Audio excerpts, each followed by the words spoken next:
Morning, good afternoon, good evening, wherever you are in the world. And thank you, Terry, for that introduction. It's an absolute pleasure to host this webinar today on PASS. I'm very privileged. I'm lucky to have my colleague and good friend Cecilia with me today, as well as Terry. Cecilia also has a fountain of knowledge of PASS. Do you want to turn your camera on and say hello, Cecilia? Putting you on the I'm spot. really. Oh, here we go. So Cecilia has kindly said she's going to look after the chat for me today. So as I'm going through presenting, please do just go through and pop any questions or any comments into the chat, and Cecilia, there you are. We'll be able to respond to that. Terry might be popping some polls in there as well as we go through. But yeah, absolutely. Please do make use of that chat function. We are really happy to answer any questions you've got. If there's anything that I present which you want a bit more clarity on, just pop it in there, and Cecilia will be very happy to help. So thank you, Cecilia. It's great to see you. Yeah, no worries. Okay, let's get started. We really have got people from all over the world today, which is absolutely fantastic. So thank you very much for joining me. I am just going to share my screen, so just bear with me a few seconds while I get myself set up, and then we will get started.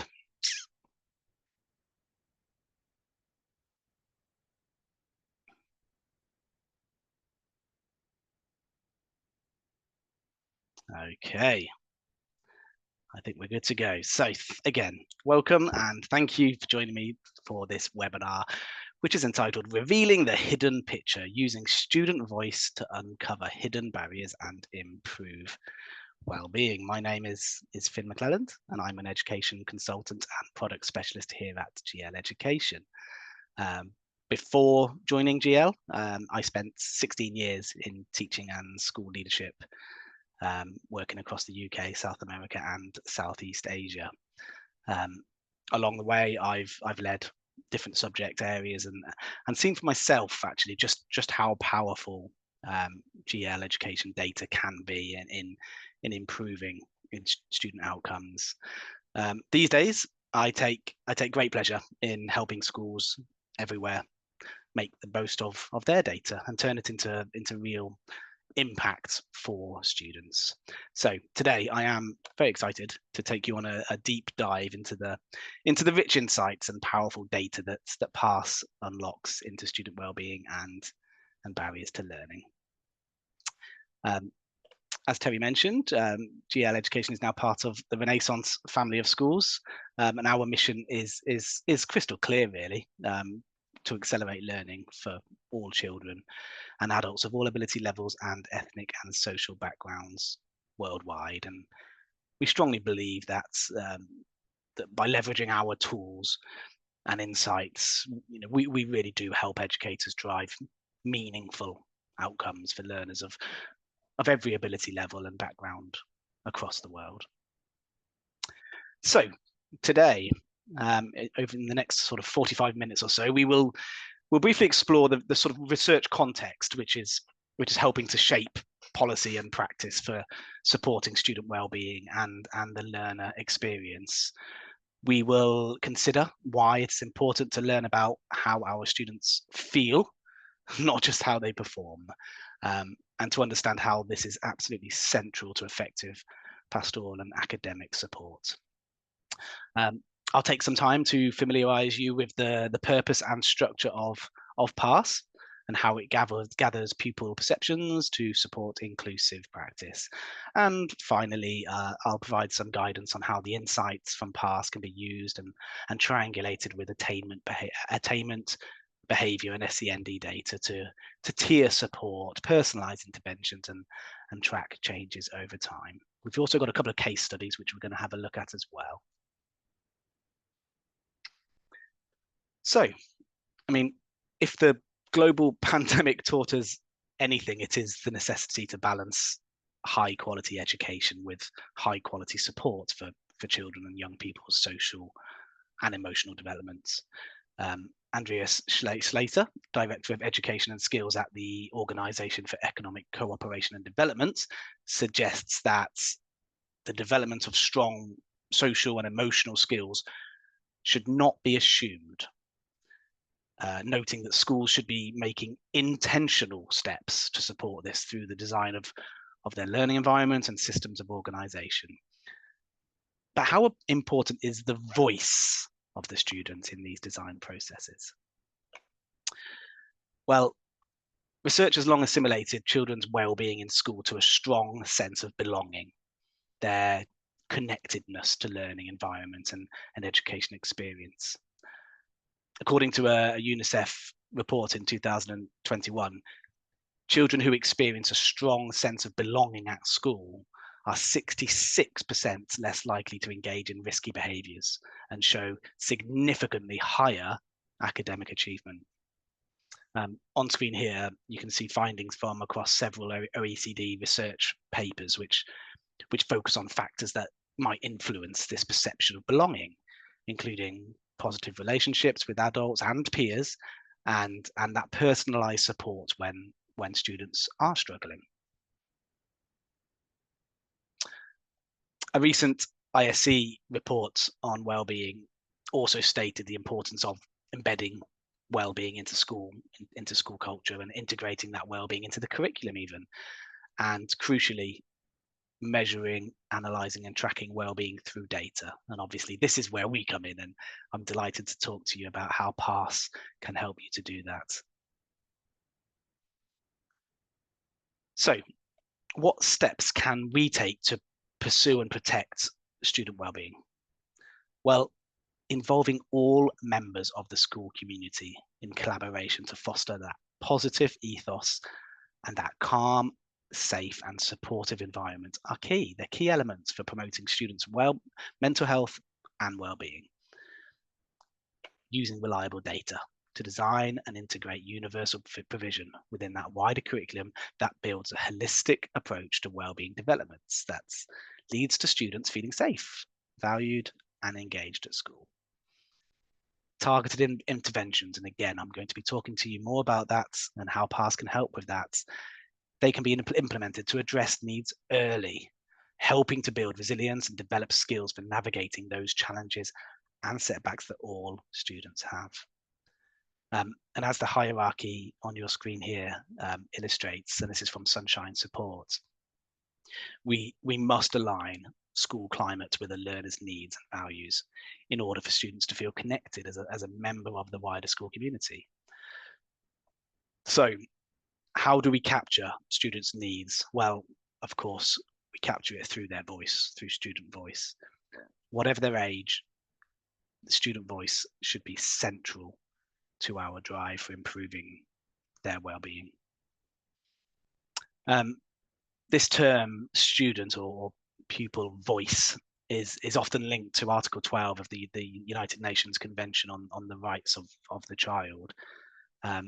Some practitioners consider the protection of children's rights as the primary focus for capturing pupil voice, while others consider it as being fundamental to democratic education.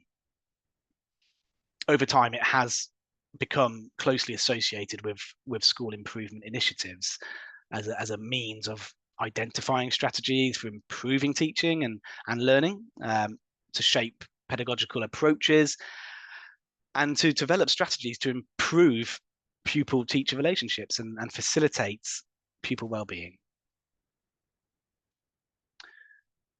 Now, obviously, well-being can be influenced by many factors, one of which is the learner's own perception, how they feel about themselves. This perception, in turn, can influence educational outcomes across the curriculum.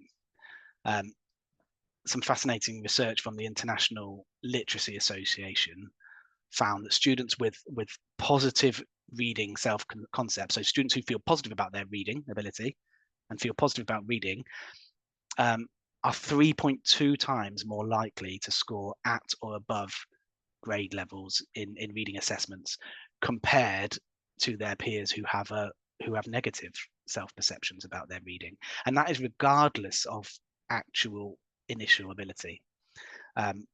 Some of our own research, which we conducted using our PASS survey, found a similar connection between specific attitudes and reading attainments.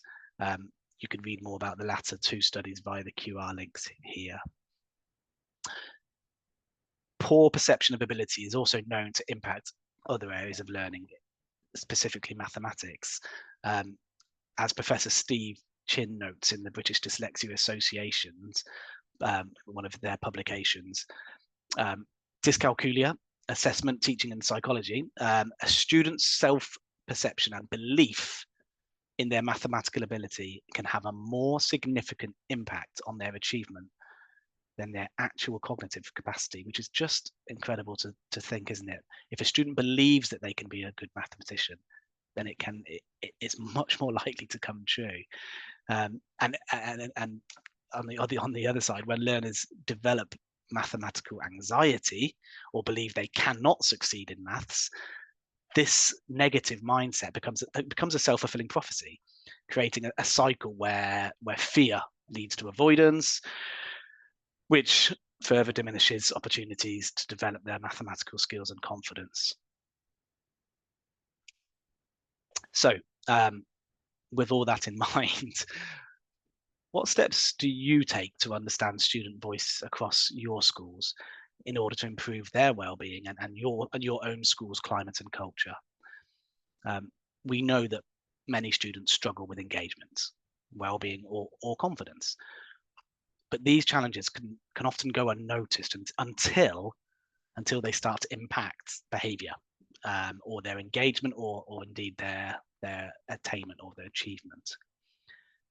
So without clear and measurable insights into attitudes to learning, strategies and interventions, they can just be reactive rather than proactive. And we risk wasted effort and missed opportunities to improve engagement and outcomes.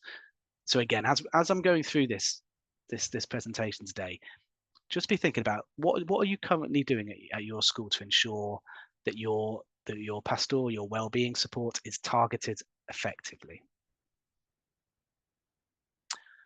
So this is where we come in. This is where our PASS survey comes in. Now, PASS is our pupil attitude to self and school survey, which allows teachers to quickly identify learners that may be fragile and lacking in confidence.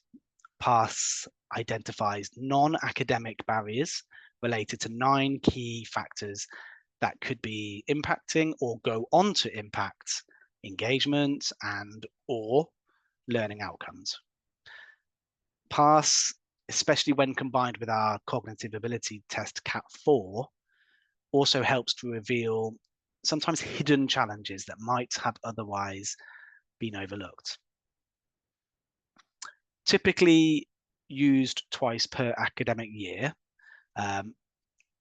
usually after students have had time to settle into a new class phase or setting, and then again ahead of any key points of transition. PASS can be used with students from the youngest age of 4 up to 18, and is broadly accessible to all learners with the test having audio and written content, and also we have translations as well into 27 languages, which I think Cecilia may have already put that into the chat.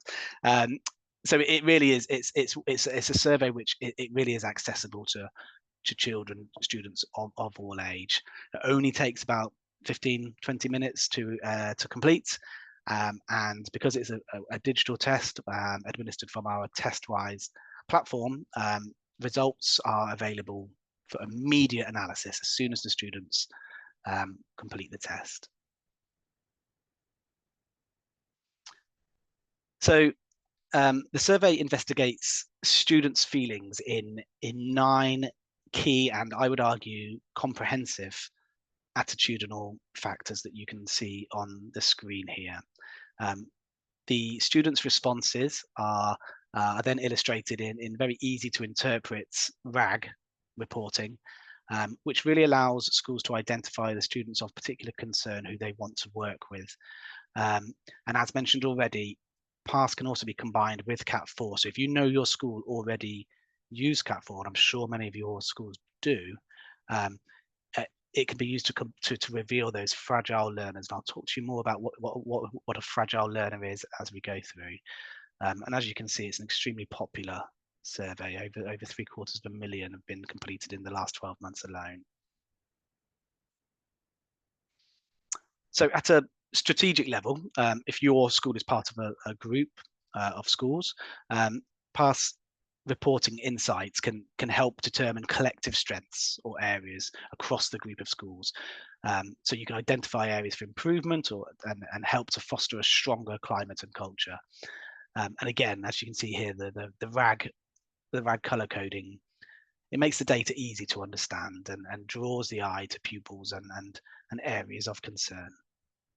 I'll talk to you a little bit more about how filters really allow you to target specific groups in order to really drill down into the data. We also have our post-testing pass interventions, which I'm sure Cecilia will pop this into the chat for you to see as well, which is our fantastic post-testing support with research-informed guidance on ways that you can support your students and ways you can make use of the data to really identify the correct interventions and the practical ideas and strategies to ensure that you are working with the students who need that help most of all. And again, I'll talk to you a bit more about this as we're going through. Again, this idea that once you've done the assessment, you've got the data, the next step is to plan those effective evidence-based interventions, and with over 70 of them available on the pass interventions, there's so much in there to support you, to ensure that you are supporting your students to the best of your abilities. Pass data is invaluable at key transition points, such as when starting a new school. So, for example, in year 7 of senior school or high school, or just simply moving up a year.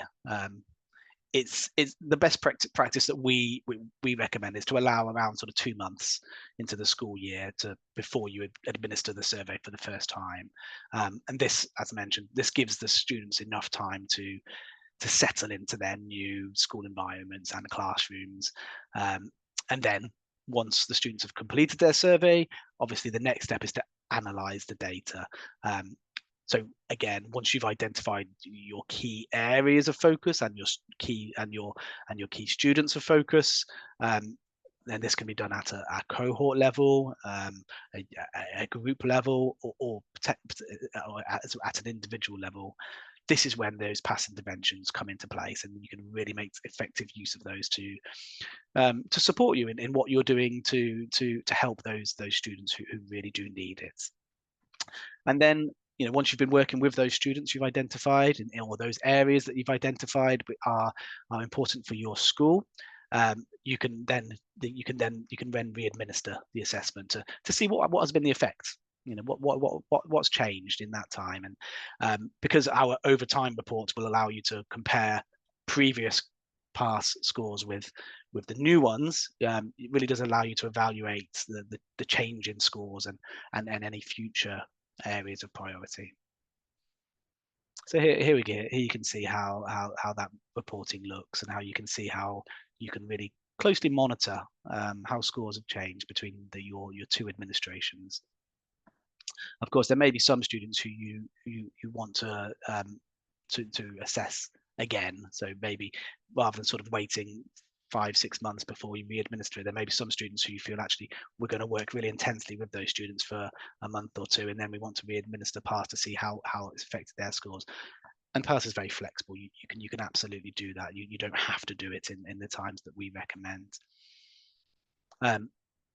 Schools report on how using the overtime reporting allows them to notice trends, particularly maybe for learners who are identified possibly with additional needs,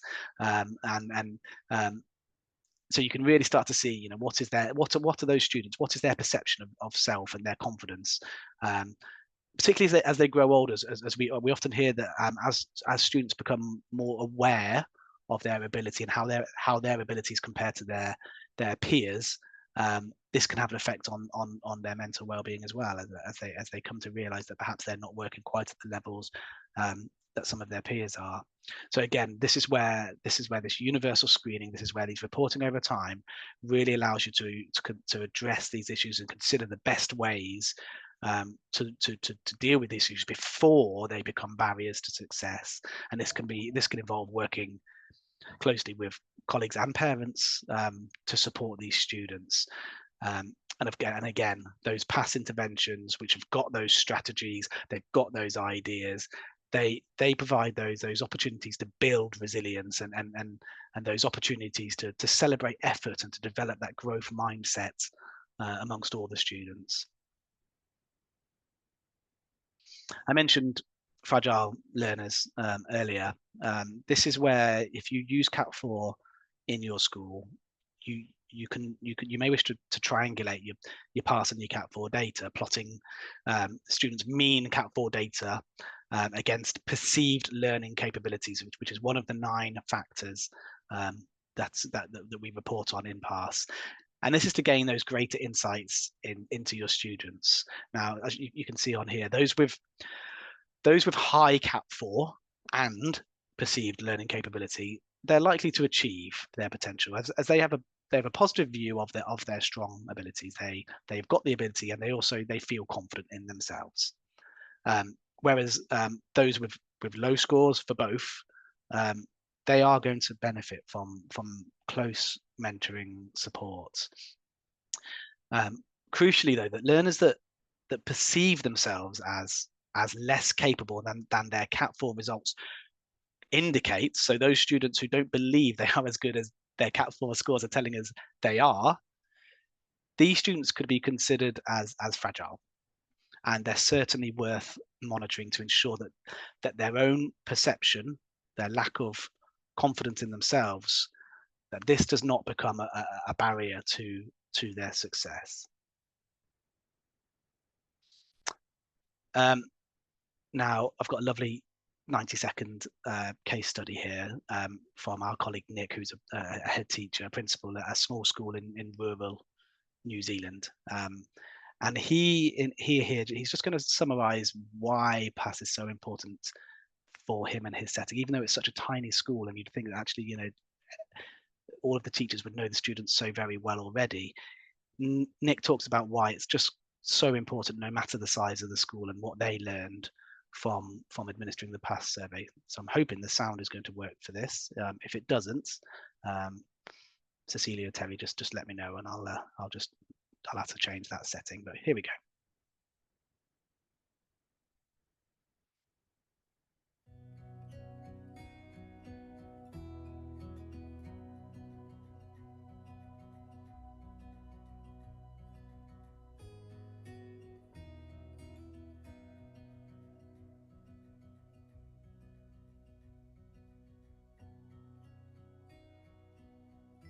Even though we're small, even though, I know every single child here, we never assumed that we knew how the children were feeling about school. We weren't prepared to assume. We made the deliberate choice to use PASS to try and get underneath the mask, because kids are little geniuses. They know exactly how to hide their feelings. And we wanted to get the evidence behind us to prove that what we were doing was working, so that we could carry on our journey and continue to make a difference, I hope. We couldn't allow ourselves to delay that or to risk it by not spending that money on a third teacher. We couldn't just hope for the best. We couldn't just tell the children, you'll be all right, you're okay. By the time you get to being a senior, the other kids will be feeling the same way you're feeling. That's not an excuse we were prepared to take. So I really encourage you, if you're in any position where you can develop a little bit more awareness of the well-being of your children in your school, no matter whether you're a tiny school in the middle of absolutely nowhere like we are, or if you're a massive 1,000, 2,000 student international school, what does it matter? At the end of the day, they're all kids. They all need help. They all have a story. And we've all got a professional responsibility to do what we can to support these kids.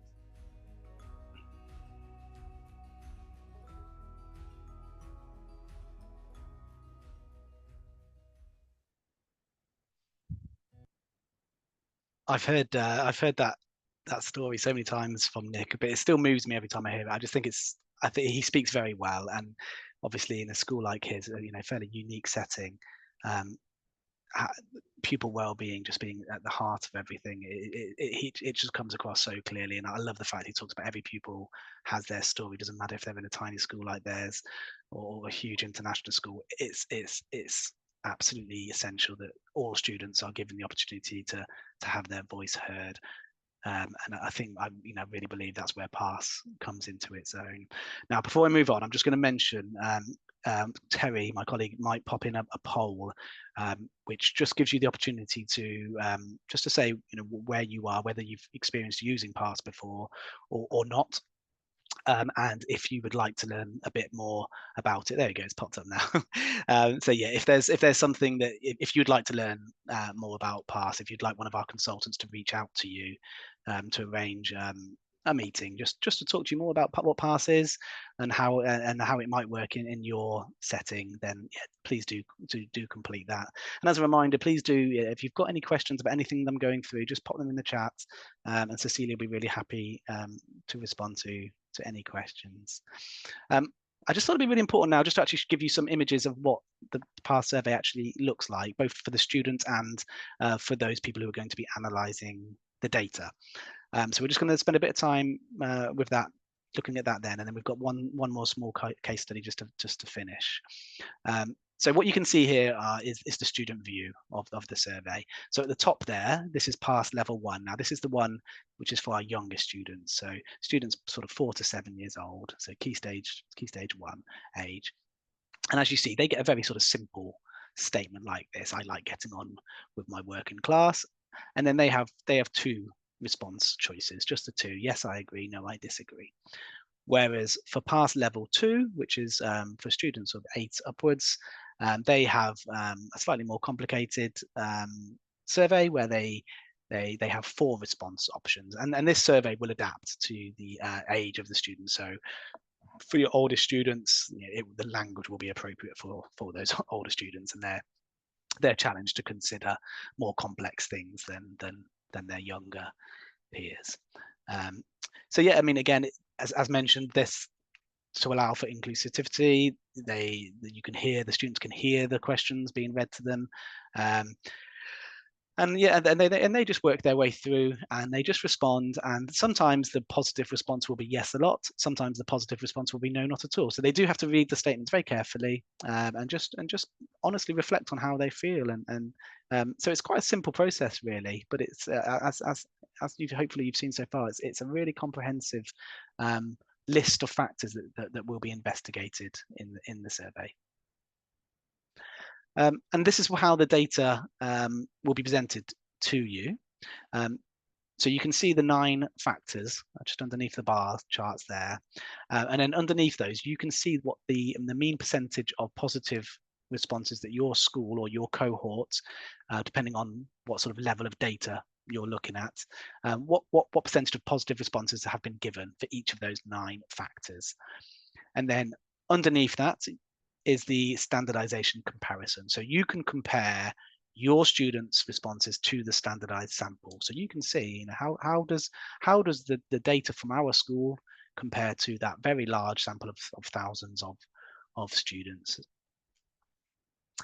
As well, you can the mean percentages with our over time reporting. You can compare how the cohort or the year group or the year groups, if you're looking at a report for multiple year groups, which is possible, how those scores change over time.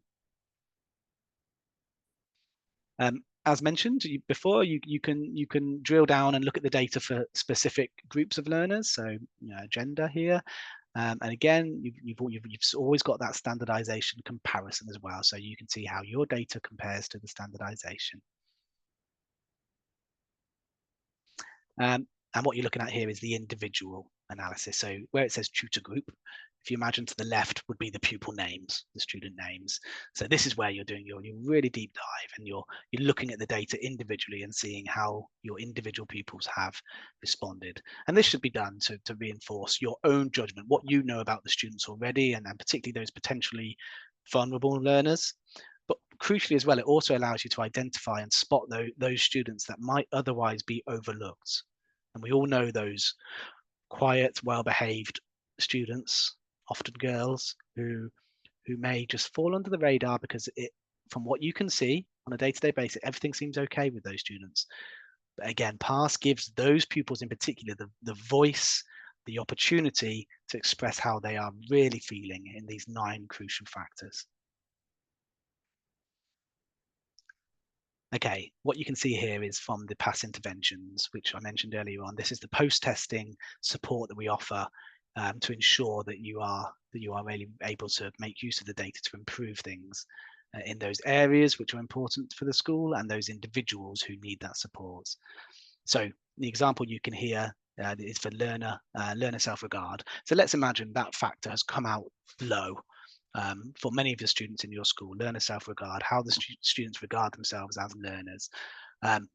It gives you this description of how this might appear in the classroom, both for students who've scored high for that particular factor and students who've scored lower. How they might behave, how they might come across in the class, but also crucially, how they're feeling on the inside as well. And it's again this just to understand the internal experiences and sort of outward behaviors of those students.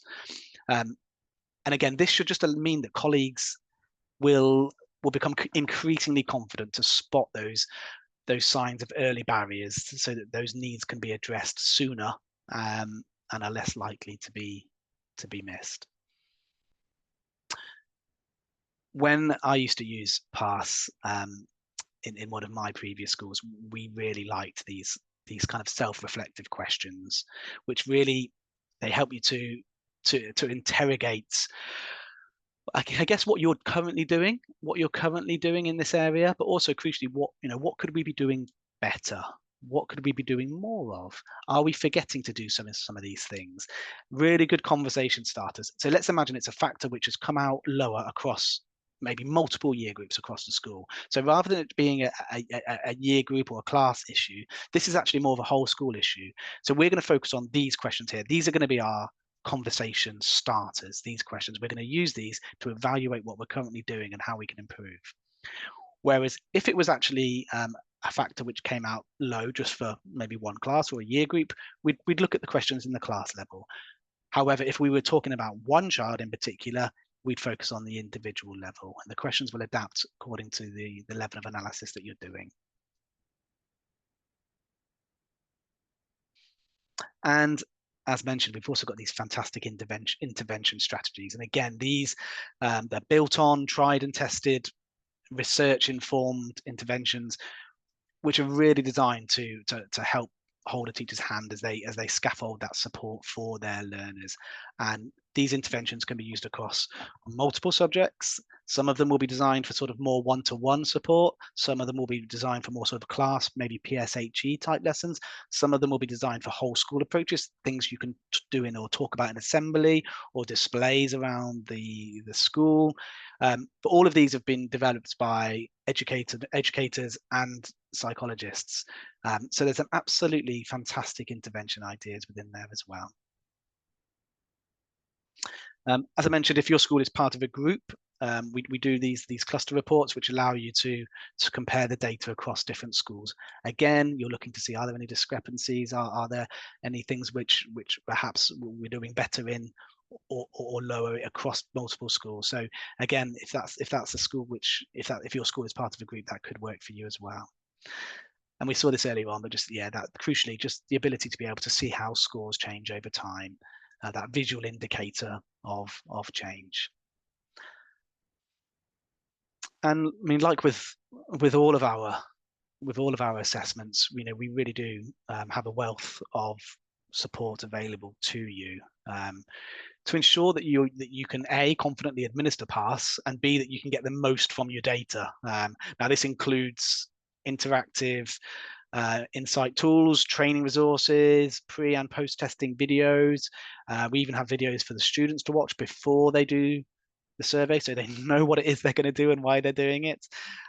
We've also got a team of former educators like myself and Cecilia, who are on hand to provide bespoke data consultation. So if you need somebody you want to look at the data with to clarify things, or if you've got any questions about your data, you can book in a session and we can do that with you. We are coming to the end. I did say we'd have one more case study to look at, and I love this. And there's a few reasons why I love this. I think it's a really important reason why PASS is such a crucial survey. But actually, on a more personal level, when I introduced PASS to my school, this was one of two animations, two animated case studies that I showed my colleagues, and I felt like it was these that really sold PASS to them. It really made them believe in it. So hopefully this will have an impact on you as well. This is Daniel.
Yeah, I mean, so Daniel is your classic fragile learner. He's somebody who had the ability, who his teachers knew he was talented and knew he had the potential to do extremely well, but his crippling self-doubts and self-belief were holding him back. And because he was so well behaved and maybe one of those quieter students, he could have so easily have slipped under the radar.